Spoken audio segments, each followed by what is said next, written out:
E olha, nós comentamos no início do programa a respeito do silêncio de integrantes da Suprema Corte, com exceção do ministro Flávio Dino, mas agora saiu uma nota oficial do Supremo Tribunal Federal. Vou passar para o Caute, mas antes a gente vai exibir na tela para ler ali os 5 itens publicados pelo Supremo Tribunal Federal. Vamos lá.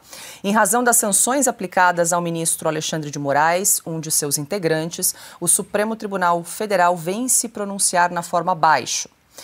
1. Julgamento de crimes que implicam atentado grave à democracia brasileira é de exclusiva competência da Justiça do país, no exercício independente do seu papel constitucional. 2. Encontra-se em curso, perante o tribunal, ação penal em que o Procurador-Geral da República imputou a um conjunto de pessoas, inclusive a um ex-presidente da República, uma série de crimes, entre eles o de golpe de Estado. 3. No âmbito da investigação, foram encontrados indícios graves da prática dos referidos crimes, inclusive de um plano que previa o assassinato de autoridades públicas.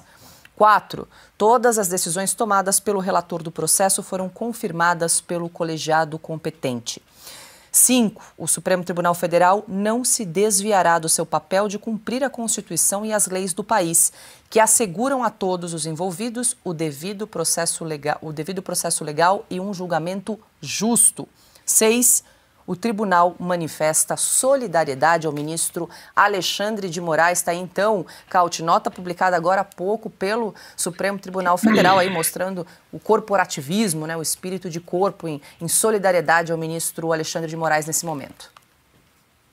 Pois é, Paula, são 6 itens aqui que eu estou lendo junto com vocês, pelo menos 4 mentiras e um delírio, né? Dá até um título de um filme, 4 mentiras e um delírio em poucas linhas. Primeiro, quando eles falam que o Supremo está julgando no exercício independente do seu papel constitucional, não, está deturpando o seu papel constitucional. Isso os americanos escreveram não uma vez na carta que Trump mandou no mês passado, não 2 vezes, quando ele reiterou isso no comunicado oficial há poucas semanas, mas 3 vezes ele explicou isso de novo, agora no texto do tarifaço de 50%, e agora na Magnitsky, 4 vezes. Quantas vezes o governo americano deve repetir que não, o Supremo Tribunal Federal está deturpando as suas funções, está atropelando a Constituição, está atuando na ilegalidade, e é por isso que a Lei Magnitsky e o tarifaço foram aplicados.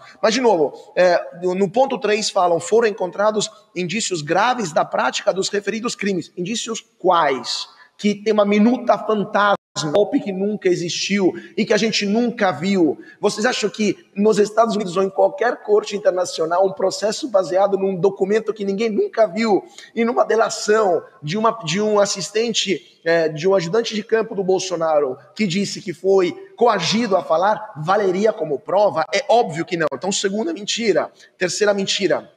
Todas as decisões tomadas pelo relator do processo foram confirmadas pelo colegiado competente. Colegiado competente de quê? Que existe um pleno de 11 ministros e até agora só foi julgado pela primeira turma, justamente porque não tiveram a coragem de mandar esse processo para o plenário, porque teria pelo menos 2 ministros, ou 3 possivelmente, que diriam que está tudo errado desde o começo. Então, estão falando o quê? Que é outra mentira descarada. E ponto número 4, o Supremo Tribunal Federal não desviará do seu papel de cumprir a Constituição e as leis. Não, estão exatamente indo no oposto, na direção oposta, estão violando a lei e a Constituição do país. Então, é uma nota que é de um surrealismo à brasileira e que tenta justificar, né, com a defesa da democracia, os interesses pessoais de ministros que censuraram em 2019 uma revista, a Cruzoé, somente por uma capa onde estava escrito o amigo do meu pai, que estava denunciando a corrupção envolvendo o ministro Dias Toffoli,